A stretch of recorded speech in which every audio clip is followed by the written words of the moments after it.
All right, let's do this. Welcome back, everyone. We're diving into a book today.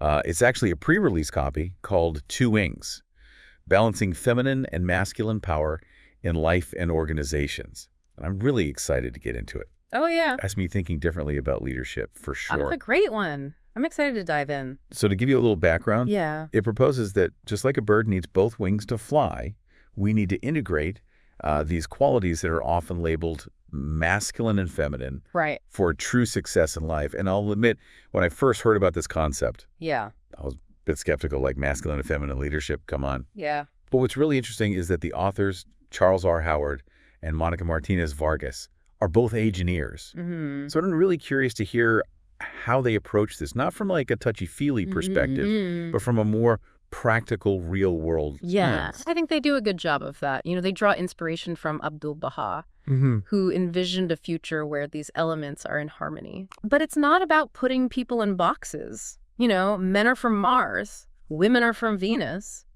It's much more nuanced than that. Right, so it's not about gender. It's not about gender, it's about the traits themselves. Okay, so we're talking about traits, not Exactly. goals. Exactly. And I think they make a really good point that we all possess qualities along a spectrum.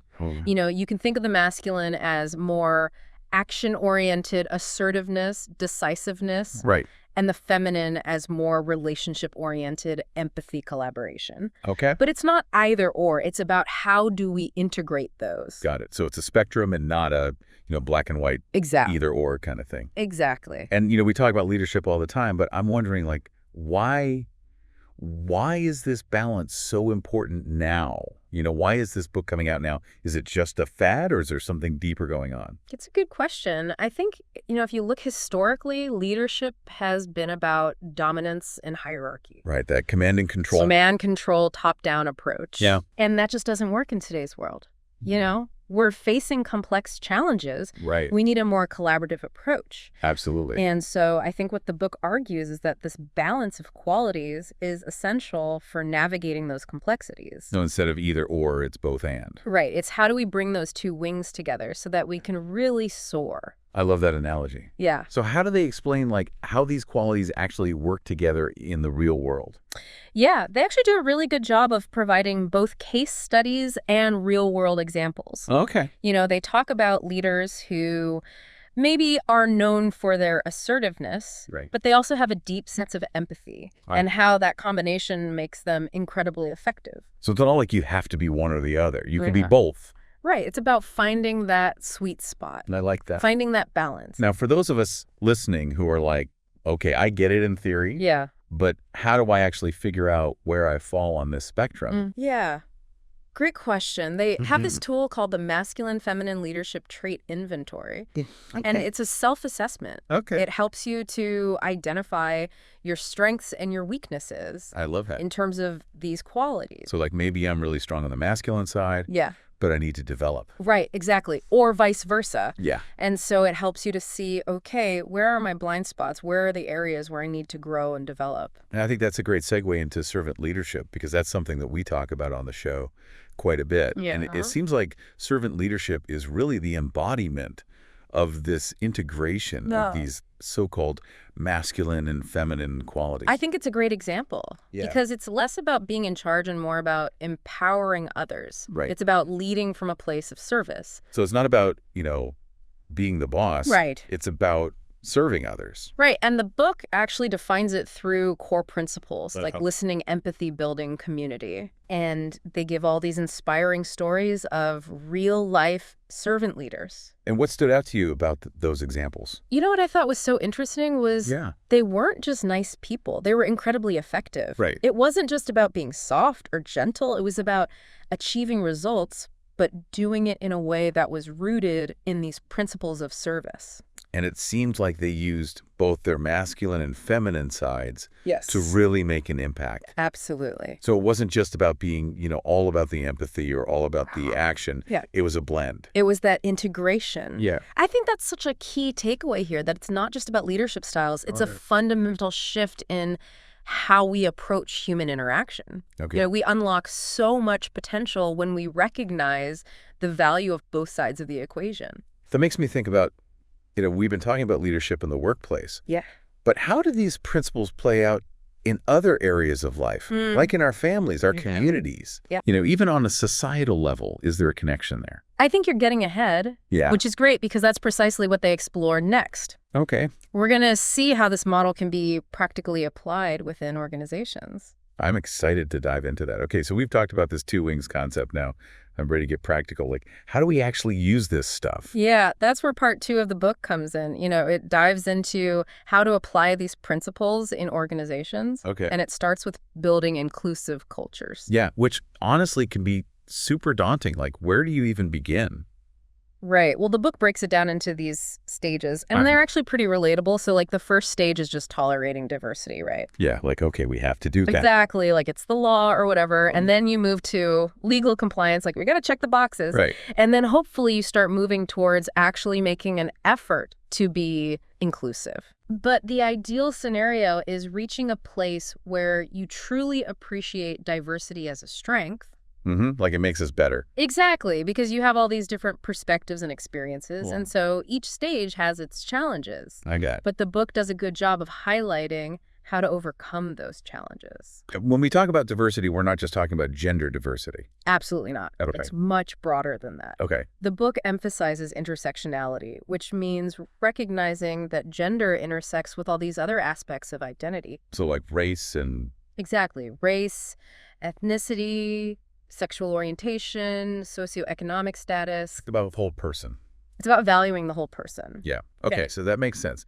But how do you actually create an environment where everyone feels valued and respected, like in a practical sense? A lot of it comes down to psychological safety. Okay, what does that mean? So psychological safety means that people feel safe to speak up, Oh, okay. share their ideas, even make mistakes without fear of being judged or punished. I think that's so important. It's crucial for creating an inclusive culture. So it's not just about having like a diversity policy. It's about actually changing the way people It's about behaviors. It's about systems. interact. Exactly. And the book gives some really practical advice here. Okay, like what? So one thing is active listening, Mm-hmm. really taking the time to hear what people are saying. Right. Another is giving constructive feedback, not just criticizing, but actually helping people to grow and develop. And it's about creating that sense of belonging. Exactly, making people feel like they're part of the team.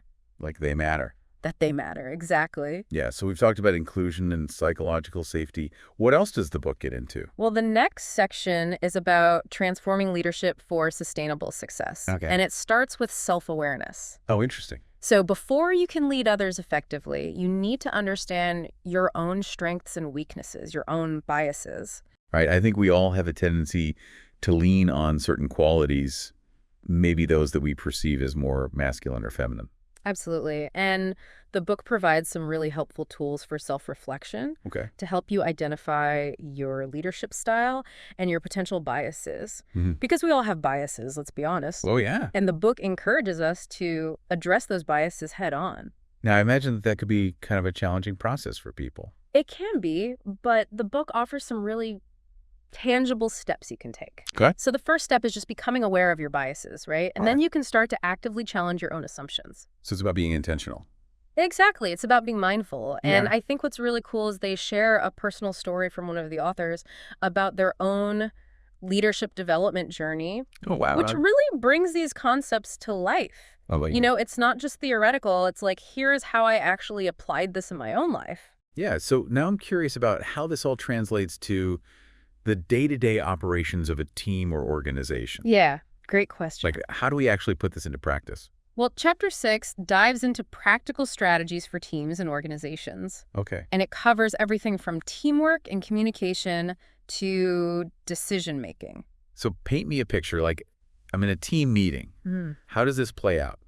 Okay, so for communication, it's about balancing assertive expression with empathetic listening. Okay. So you're clear and direct about your needs and your ideas, but you're also receptive to the perspectives of others. It's about finding that balance. Exactly. It's about finding that middle ground. Yeah. And then for decision-making, it's about finding that sweet spot between decisive action and collaborative consensus building. So you might use your masculine side to, take charge. Right, to initiate action to make those tough calls. But then you also use your feminine side to, like, get input. Exactly, to gather input, to consider diverse viewpoints. But there, everyone's on board. To ensure buy-in from the team, exactly. Yeah. Okay, I can see how this starts to work in a really practical level. Right. But what about on an organizational level? Like, how do companies support this kind of balanced leadership? Yeah, they talk about the need for supportive systems. Okay. So everything from hiring practices and promotion criteria to performance management, even the physical layout of the workspace. Interesting. All of these things should align with these principles. So it's not just about, like, telling people to do this. It's about creating a culture. It's about creating an environment that supports these behaviors. Supports it. Exactly. So, okay, so it sounds like a pretty comprehensive approach. It is. But how do you know if it's actually working? Right. Well, that's where measuring progress comes in. Okay. They talk about using specific metrics to track the effectiveness of these initiatives. Okay, so like what kind of metrics? So, for example, you might track employee engagement, diversity representation, or even innovation outcomes. So you can actually see if it's making a difference. Exactly. You need to be able to measure the impact. I like that. And then to really drive it home, they present a case study of an organization that successfully implemented this approach. Oh, cool. And they highlight the tangible results, improved employee engagement, higher productivity, a more inclusive and innovative culture. That's really encouraging to hear. It is. So it's not just like a pie-in-the-sky idea. Yeah. It can actually work. It can work. Amazing. So by the end of part 2, we've got a pretty solid understanding of how this two wings concept can really transform organizations. I think so. But we were talking earlier about how this goes beyond the workplace, right? Right. So part 3, we're going to explore those broader implications. Exactly. We're going to see how this applies to families, communities, and even society as a whole. Okay, so we've covered a lot of ground with this two wings model. The theory behind it, the practical applications in organizations. Yeah. Now, I'm really intrigued by this idea of it extending beyond the workplace, into our personal lives. Yeah. Part 3 really dives into that, applying it to families' personal relationships. That makes sense, because even though you're not like a boss in a family, right, you're still navigating those, roles and responsibilities and dynamics. Exactly. And just like in organizations, that balance between the action-oriented and the relationship-oriented qualities. Right. It's so crucial for healthy dynamics. So it's not just about leading a team at work. Right. It's about leading in our personal lives as well. Exactly. And Monica, actually, one of the authors, she developed this really cool family coaching tool to help families identify their strengths and weaknesses together. So it's like taking those leadership principles and applying them to family dynamics. Exactly. I love that. And then the book goes even further and talks about how this integrated approach can contribute to community and societal transformation. It's pretty amazing. Yeah. We were talking earlier about how that command and control style of leadership just doesn't work anymore. Do you think this model could actually offer like a path toward a more balanced and just society? I think the book makes a really compelling case for that. Okay. They argue that if we want to create a more compassionate and equitable world, we need leaders who embody this balance. It makes me think about like some of the biggest challenges we face. Things like violence and inequality. Could those be connected to an imbalance of power?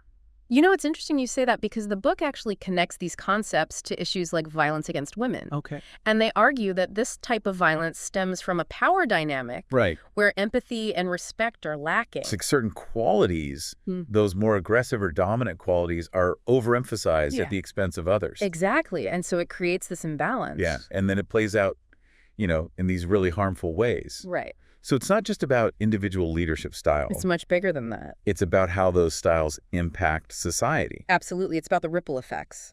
And to their credit, they don't just present their own perspective. Yeah. They bring in other voices as well. Yeah. They have some really interesting insights from other experts. Oh, like who?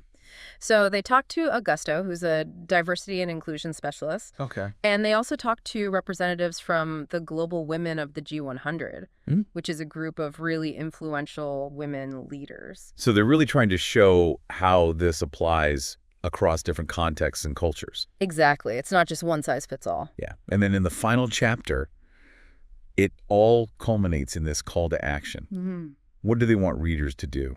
Well, they really encourage readers to become advocates for balanced leadership, Okay. not just in their workplaces, but in every aspect of their lives. So it's about recognizing that we all have a role to play Right. in creating a more balanced world. And they emphasize that even small actions can contribute to a larger movement. I like that because it can feel so overwhelming sometimes, when Yeah. you look at the state of the world. But they're saying, like, we can all make a difference. Exactly. It's about embracing your full potential, both individually and collectively. That's inspiring. And then to close it out, they share another personal story. This one about the transformative power of balanced leadership in someone's life. I love how they weave those personal stories throughout. Yeah, it makes it so much more real and relatable. Absolutely. So Yeah.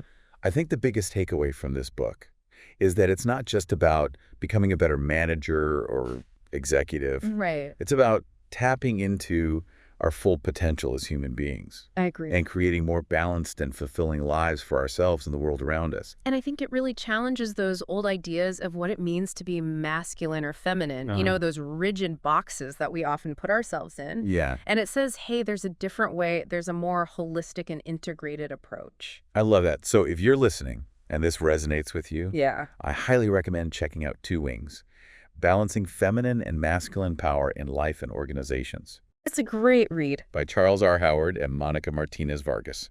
And I think it'll leave you with a lot to think about. Oh, absolutely. Now that you mentioned thinking, here's a final thought for you all to chew on. Okay. What one leadership quality, whether you consider it masculine or feminine, could you focus on developing to create more balance in your own life? That's a good one. Thanks for joining us on this deep dive into Two Wings. Yeah, this was great. Until next time, keep seeking, keep questioning, and keep striving for that balance in all you do.